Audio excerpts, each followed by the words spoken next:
Please watch to the end. Comment and respond to other people's comments. Where police want to find two suspects involved in a pretty brutal road rage assault. This is not a good look, Hank. It's a horrible look. Apparently yesterday was beat people in the street day up here in Jenkintown. On TikTok, maybe.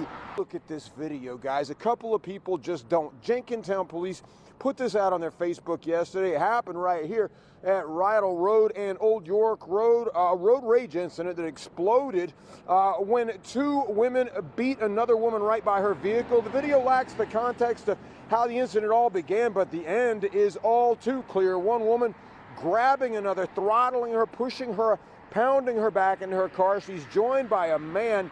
Both of them work at the victim, finally dragging her out and stomping her until she blacks out. Well, this morning, we have new video of a brutal road rage attack that left a woman unconscious in Montgomery County. Now, we want to warn you, this video can be hard to watch. In it, you can see two people start beating a woman relentlessly outside her car in Jenkintown yesterday. They threw punches and at one point even kicked her. NBC 10's Katie Zachary is live in Jenkintown. And Katie, police are still trying to track down the man and the woman behind this attack. They are, and I have a few updates this morning, Lauren, after speaking with police not long ago. They say the 23-year-old woman who was beaten unconscious has been released from Abington Hospital. Officers plan to speak with her more today to hopefully gain some new information as to why she was the victim of this very public attack on this busy stretch of road through Montgomery County. Jenkintown police say they have arrested two suspects in a road rage assault last week.